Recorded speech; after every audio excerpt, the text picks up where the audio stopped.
O dilema do projeto paralelo, por que os desenvolvedores geralmente erram no alvo da monetização. Cara, esse é um texto que me pegou, estava lendo ele esses dias e é um assunto interessante porque eu estava conversando sobre isso com um amigo meu recentemente, né? Porque todo mundo que trabalha com internet, aí eu nem vou colocar só desenvolvedor, eu acho que todo mundo que trabalha com internet em algum momento pensou em desenvolver um projeto próprio, né? Uma forma própria, um negócio próprio de ganhar dinheiro, certo? Então vamos dar uma lida nesse texto aqui, vamos ver o que ele fala. O texto é pelo Jan Kamerat, ou Kamerat. É retratado como o sonho máximo do desenvolvedor, construindo aquele software que gera renda passiva e traz liberdade financeira. É um sonho um tanto exagerado, mas um tanto possível. Comecei a construir, implementar e vender vários produtos de software ao longo dos últimos 25 anos da minha experiência em programação. E aqui está a minha experiência. É bastante tempo, né? 25 anos. Eu fundei empresas grandes e pequenas, gerei receitas razoáveis como desenvolvedor independente, algo que eu amava fazer um pouco mais do que desenvolver empresas ou seguir carreira corporativa. Minhas atividades de desenvolvedor independente eram e são sempre uma atividade paralela ao meu trabalho corporativo. Cara, isso é muito comum. É muito comum. Aqui agora falando assim sobre desenvolvedor, a gente ter o nosso trabalho, às vezes tem um projeto paralelo ali, talvez freelancer, alguma coisa dessa natureza. Como desenvolvedor, muito difícil. Eu não conheço muitos desenvolvedores que somente fazem aquele trabalho ali e é isso, sabe? Como desenvolvedor independente, tive que aprender a falhar regularmente, da maneira mais difícil. É seguro dizer que cometi quase todos os erros dos livros. Esse artigo é sobre a abordagem que funciona para mim e o insight que pode ajudar outras pessoas. Ideias e softwares não geram dinheiro naturalmente, e isso é fato. Não adianta ter uma ótima ideia e não desenvolver, e não adianta desenvolver e não ter quem use, não ter quem pague para ter aquele sistema, para utilizar aquele software, sabe? Uma grande ideia não vale nada, porque todo mundo acha que tem grandes ideias. É tudo sobre execução, não em programação, mas em negócios. Eu tive que aprender da maneira mais difícil, da maneira mais cara, que construir um grande produto não é igual a construir um produto lucrativo. E aqui, ó, pra você ver que ele já deixa claro isso, né? Às vezes você tem um puta de um software grande ali, um sistema perfeito, funciona muito bem, escala, pode atender milhares de usuários, mas não quer dizer que esse sistema vai ser lucrativo. Ele precisa gerar receita, e gerar receita nem sempre está relacionado à qualidade do software, mas sim à sua capacidade de vender esse software para terceiros. O equívoco aqui é quando você constrói um grande produto. As pessoas vão gostar dele e as massas vão se aglomerar. Nada poderia estar mais longe da verdade.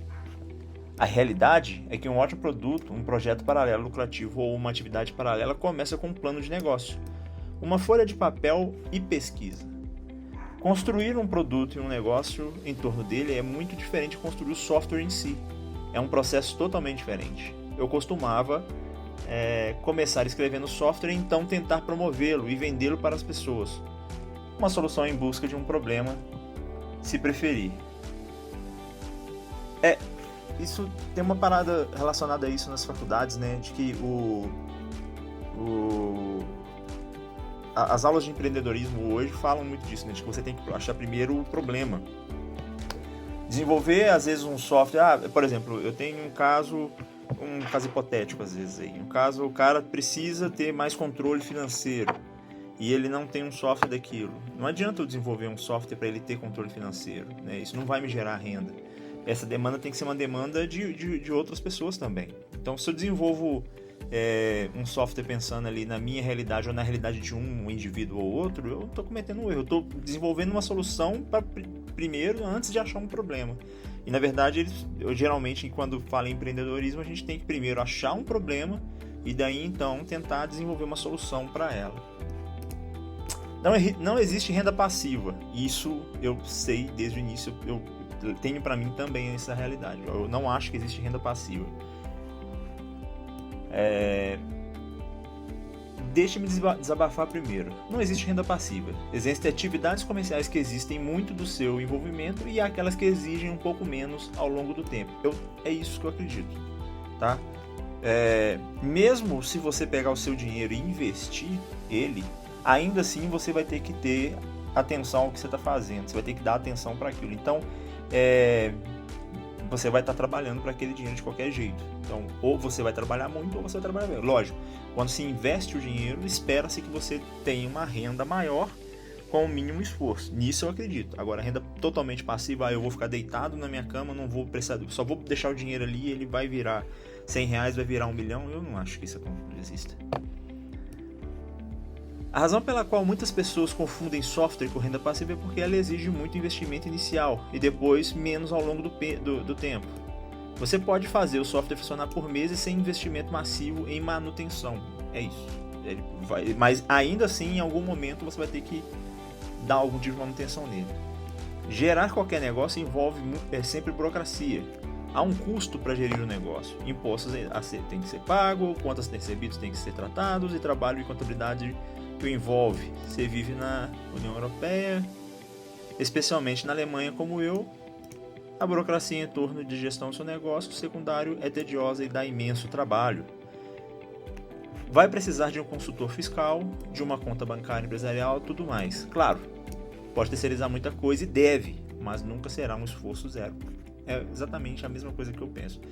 E não me interessa. Eu acho que mesmo se você desenvolver um projeto e deixar ele no ar e as pessoas começarem a usar, eu acho que é aí que você vai ter que começar a trabalhar mesmo. Se você dá a sorte de desenvolver um projeto e esse projeto explode e ele, todo mundo começa a usar ao mesmo tempo, aí que o trabalho começa. Porque aí você tem que dar mais atenção para continuar escalando esse projeto, para ele continuar sendo lucrativo. É preciso fazer pesquisa antes de prototipar. No entanto, para um produto de software lucrativo, o processo precisa começar ao lado do negócio. Antes mesmo de começar a prototipar, o seguinte precisa ser feito em preparação. Antes mesmo de começar a prototipar, o seguinte precisa ser feito em preparação. Uma preparação que geralmente me leva 1 ou 2 dias e um pouco de reflexão sobre isso. Qual o problema específico meu produto realmente resolve? Quem iria querer gastar quanto no meu produto? Há algum concorrente e como eu poderia superá-lo? Sou capaz de alcançar esses clientes em potencial e como? Quantos desses clientes em potencial realmente pagariam por isso? Como eu faço para distribuir e quanto suporte é necessário? Como eu recebo o pagamento dos meus clientes? O TAM, Total Addressable Market, é o número total de pessoas que você pode alcançar e que estão interessados no seu produto. Fora do TAM, há uma porcentagem de pessoas dispostas a pagar. Esse número geralmente varia entre 0,2% a 15% ou 20%. Se você quiser ganhar $1 milhão, precisará de 1 milhão de clientes em potencial, por mais que 1% pagaria $10 por mês por isso. Isso já é muita gente, e $10 por mês é muito para pedir. Seus preços e cálculos de receita precisam fazer sentido. Reserve um tempo para isso e desista de sua ideia de não conseguir fazê-la funcionar. Seja honesto consigo mesmo, não seja realista com números, seja pessimista. Manter o pé atrás. Quando ele fala pessimista, eu não acho que ele fala pessimista do ponto de vista de que não vai funcionar. No Brasil, inclusive, a gente tem muito esse defeito, né? A gente não tem esse mesmo entendimento do que é ser pessimista. Pessimista é você não contar com a sorte, não contar que aquilo vai dar certo, né? Não contar que os números sejam corretos. Você tem que pensar sempre assim, olha, eu tenho esse caso, eu posso alcançar esse número aqui, mas no pior cenário possível eu vou alcançar esse daqui. É assim que eu acho que funciona também. E quando eu vou desenvolver alguma coisa, quando eu vou começar a trabalhar, eu sempre penso nisso. Olha, eu vou fazer a pesquisa para trabalhar nesse lugar aqui, né? Eu vou aplicar para no pior cenário possível, eu saio e vou para outro lugar. Eu sempre tenho esse pensamento. Eu sempre sou um pouco mais pessimista e desconfiado também quando diz respeito a trabalho.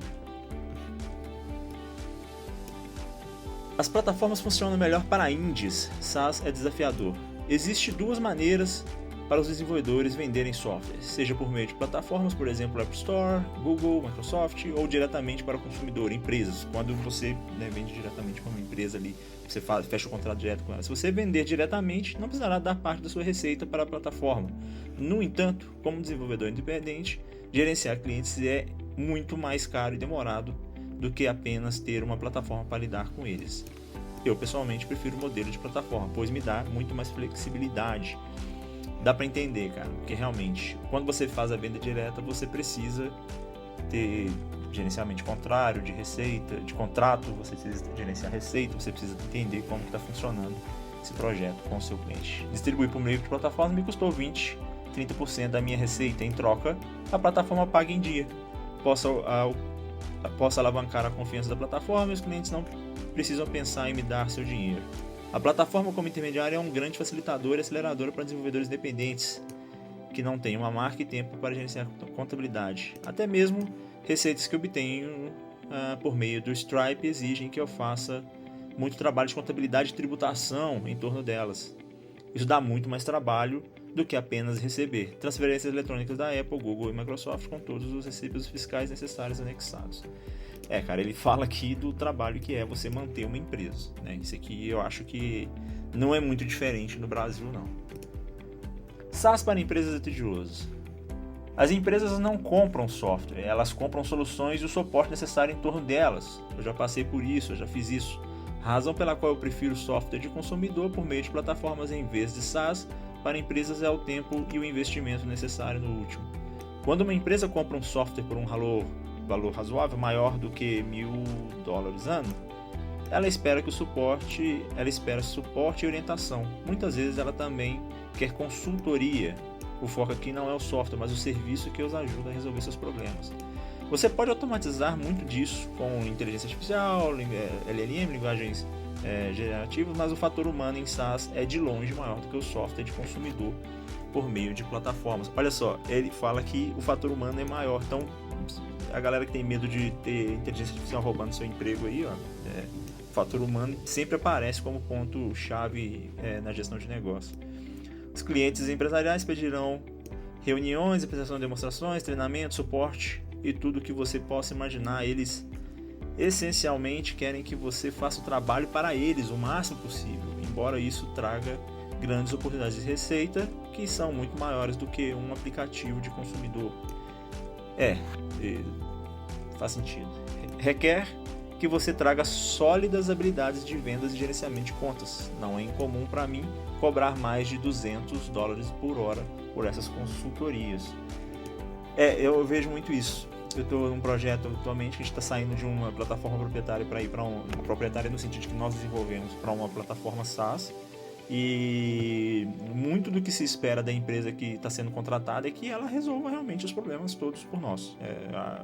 A empresa quer ficar com a parte mais simples, que é a geração ali do conteúdo e do layout em si, do design em si que vai ser apresentado para os seus clientes. Mas todo o restante, servidor, como você vai chegar, otimizações, tudo isso eles esperam que a plataforma faça. Além disso, os clientes empresariais sempre pedirão por personalizações, e aqui tem um problema com o SaaS. Personalizações que irão muito além do que você está disposto a codificar. Esse é o ponto. Aqui está o problema e aqui está exatamente porque isso é um problema. Você sempre terá que deixar bem claro que cobrará por mais personalizações, pelo desenvolvimento e pela manutenção contínua. Seus cálculos para isso nunca podem ser pessimistas o suficiente. Acho que ficou muito claro o que ele quis dizer. E não é incomum, tá? É muito fácil, eu já passei por isso também, a gente vai lá, a gente questiona se faz sentido você contratar um SaaS. Eu já tive mais do lado de cá, né? Como desenvolvedor, a empresa escolhia e eu dava lá meus pitacos, a minha opinião. Então, é muito comum acontecer isso, porque toda empresa precisa de personalização. Se eu tenho um negócio, eu preciso que aquele produto se adeque ao meu negócio, né? Então, sempre vai ser necessário. E muitas das vezes, cara, sendo muito sincero, e aí eu vou falar desde desenvolvedores independentes até grandes empresas, a grande maior parte das vezes as empresas não estão tão disponíveis, tão dispostas a fazer essas personalizações. Porque o dinheiro se ganha na escala. Eu quero vender o mesmo produto para o maior número de pessoas possíveis. Então eu não quero ficar trabalhando em personalização para um. Porque aí já pensou, eu tenho 1.000 clientes, cada um dos 1.000 clientes quer uma personalização? E a mão de obra para isso? Sem marketing não há vendas nem renda. Aqueles que me seguem há mais tempo sabem que eu estava profundamente envolvido em tecnologia de e-commerce e marketing digital há muito tempo. Os consumidores compram um software que funcione e que visualmente é desejável. As empresas compram um software que resolve seus problemas e compram a solução, exatamente. Não o software em si. Se essa solução envolver consultoria sua, eles também comprarão você. SaaS é muito menos passivo do que aplicativo de consumidor. Lançar um produto de software sem o plano de marketing e vendas necessário anexado é um investimento desperdiçado. Eu acho que está muito claro que ele pende muito mais para o lado dos aplicativos e tudo bem, eu acho que dá para entender. Você lança o aplicativo nas histórias da vida e deixa lá, e o cara vai usar se ele quiser ou não. A questão é como que você vai fazer para poder conseguir mais clientes usando aquele aplicativo, né? Embora a regra geral seja investir cerca de 2% de sua receita em marketing, existem métodos gratuitos comprovados para desenvolvedores independentes. Campanhas de marketing aplicativo, tudo SaaS, quanto plataformas, consistem em vários canais de marketing. Você não precisa cobrir todos eles, e eles funcionam de forma diferente com base no tipo de aplicativo que você tem. Faz sentido. Mídias sociais orgânicas, aqui ele fala sobre, fazer campanha em redes sociais, provavelmente tem um site, página de inscrição. Seu aplicativo na loja Apple, Google e Microsoft não tem. É por isso que para SaaS você conseguirá a rota clássica de levar pessoas para o seu site, enquanto aplicativos de plataforma você desejaria levar as pessoas para a página do produto do seu aplicativo, na respectiva loja de aplicativos. Você vai querer postar nas redes sociais em que seu público está. Facebook, Instagram, Reddit, TikTok são bons para aplicativos de consumo, mas tenha em mente que seus diferentes aplicativos públicos-alvos, a geração Z pode ser melhor alcançada no TikTok, enquanto a geração X mais velhas são alcançadas em grupos do Facebook. O Reddit é ótimo para atingir público mais amplo e a demografia do Reddit tem de ser a mais educada do que em outras redes. O Reddit tem se mostrado muito eficiente nesse sentido. O X permite que você tenha um alcance de público muito amplo, embora seja desafiador gerar um alcance significativo. Minha preferência pessoal é pelo Reddit, Facebook e o X. Motores de busca, SEA, SEO, App Store, ASO, a otimização de mecanismo de busca e publicidade, mecanismos SEA ainda funcionam. No entanto, você precisa verificar se há demanda para palavras-chave usadas pelos seus clientes em potencial. Se você distribuir por meio de App Stores, usar publicidade nativa, Search, EDS, Google ADS, no entanto, com Facebook EDS para instalações de aplicativo.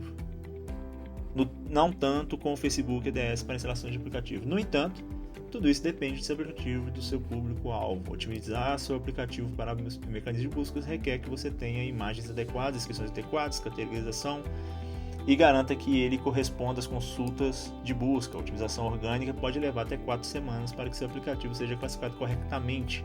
Seja realista, um pouco pessimista sobre o ritmo que seu aplicativo ou SaaS pode atingir o sucesso. Não vem da noite para o dia. Repito, o sucesso não vem da noite para o dia. Cara, eu acho que esse texto é muito interessante. Ele deixa muito claro, que ele está falando sobre a experiência dele, de como que ele acha que venda de sistemas próprios funcionam. Ele dá alguns conselhos aqui, tipo acerte no nicho, construir o próprio Facebook, TikTok é possível, mas despesas de marketing para isso seriam altíssimas. Desenvolvedores indies não são bem sucedidos em um nicho lucrativo, um nicho grande o suficiente para dar a um desenvolvedor solo um lucro muito bom, mas não grande o suficiente para sustentar uma empresa com mais de 5 pessoas. Se você pensa em um aplicativo, crie-o. Para uma única plataforma, crie-o bem. Grandes corporações sempre precisam atingir uma grande base de usuários. Eles simplesmente não conseguem concentrar em um sistema, como macOS, Windows, iOS ou Android. Como um desenvolvedor independente, você consegue. Crie ferramentas de nicho para plataformas específicas. É lucrativo para desenvolvedores independentes, porque grandes empresas não conseguem competir. Sua grande base de clientes exige multiplataforma e um processo de aprovação longo e tedioso. Embora pareça loucura criar um concorrente da Microsoft Word e o OpenOffice, há desenvolvedores independentes bem-sucedidos que ganharam um bom dinheiro com processadores de texto de nicho, como aqueles editores de e-book décadas atrás, criar um concorrente para o Windows Media Player ou VLC era loucura total. No entanto, os reprodutores de mídia que tinham como alvo DVD, Blu-ray e DVB geraram bons lucros para pequenos desenvolvedores independentes. Nicho secreto. Considerações finais, né? O texto é um pouquinho grande. Se você tem uma ótima ideia, constrói logo. Pode dar certo financeiramente. Na maioria dos casos, não dá. E isso, acho que faz parte, né? A gente tem que entender isso. Se você quer empreender, você precisa definir o plano de negócios do problema ou da solução que identificou. Teste-o bem. Teste-o bem cedo com seu público-alvo. As melhores soluções são aquelas que você vai precisar usar. Construir um ótimo software e depois tentar vendê-lo quase nunca funciona. Funciona se você funciona se o problema é algo que você enfrenta todos os dias e há muitas outras pessoas com o mesmo problema que estão dispostas a pagar a solução. É o que eu falei no início, né? Antes de você desenvolver um software, você tem que pensar no problema e na quantidade de pessoas que vão enfrentar esse mesmo problema. O plano de marketing é vital e a maioria dos desenvolvedores odeia marketing. Eu pelo menos, falando por mim aqui, eu sou péssimo nessa parte. Engula e supere, você precisa anunciar seu aplicativo. Enquanto público-alvo, saia o mais cedo possível e envie a primeira coisa que você considera que pode ser enviada. Simplesmente faça o trabalho. Isso é uma coisa que eu tenho falado bastante com pessoas próximas de mim. A gente protela muito fazer as coisas. E nesse sentido, não só na ideia de vender um produto, né? Eu acho que para o desenvolvedor em si, eu acho que é muito importante que ele esteja sempre produzindo alguma coisa, né, até para se manter atualizado. E eu acho que a gente protela muito, a gente deixa muito para depois e não faz. Adie todos os recursos que não são absolutamente críticos para resolver o problema. Eu construí tantos recursos que joguei fora porque ninguém os queria. Eles eram apenas uma perda de tempo. Seu público-alvo é muito mais simples e fácil de satisfazer do que você pensa. Nós, como desenvolvedores de software, somos os piores dos piores quando se trata de engenharia excessiva. Não somos o público-alvo dos nossos usuários. Muitas vezes nem sabem o que é um computador. E os nossos usuários nem sabem o que é um computador. Lentamente, rasteje o seu caminho para frente e planeje com seus usuários, não para alguma solução imaginária, que nunca será necessária. Leve-os para trás do celeiro e atire nele. É uma citação famosa de Kevin O'Leary no Shark Tank. Se você fez o seu melhor e ainda assim não deu certo, para você, mate-o. Mate-o imediatamente sem remorso. Nunca entre na falácia do custo irrecuperável de ter que continuar só por continuar. Dos 10 aplicativos que eu construo, apenas 2 deles deram lucro. Os outros 8, eles estão mortos. Você nunca ouvirá falar deles. O desenvolvedor em você é capaz. Agora liberte seu empresário interior. Aqui ele dá um anti-coach, né? Você logo perceberá que seu conhecimento técnico e habilidades lhe darão enormes vantagens em marketing e negócios. Apenas nunca desista. Cara, eu acho interessante esse texto. Realmente ele toca num ponto que eu tinha comentado recentemente com um amigo meu. A gente está sempre em busca de, né, tentar achar a forma de fazer dinheiro do jeito mais fácil possível, porque essa fantasia de que eu só gosto de resolver problema, eu gosto de resolver problema, mas acho que essa fantasia do só gosto de resolver, eu gosto do desafio, não, eu gosto de dinheiro também. E tentar achar a forma de ganhar esse dinheiro de forma mais tranquila, mais livre, é sempre um desafio pra gente, sabe? E muitas vezes a gente fica com essa ideia errada de que para construir o projeto, construir um produto né, que me vá trazer algum tipo de renda, tem que ser um produto perfeito. E não tem, cara. Você tem que fazer algo. Obviamente também não tem que simplesmente sair fazendo a esmo. Pense em problemas, construa projetos que resolvam alguns problemas, mas acima de qualquer coisa, construa. Acho que essa que é a mensagem aqui, né? Independente de qual que seja para resolver um problema pessoal seu, mas construa. Porque, quem sabe lá na frente isso não pode gerar algum tipo de renda, né? Bom, é isso. Eu espero que tenha sido um bom texto. Eu gostei bastante, eu vou deixar aí na descrição do texto. Não deixa de se inscrever no canal. Deixa o curtir seu aí e a gente se vê na próxima.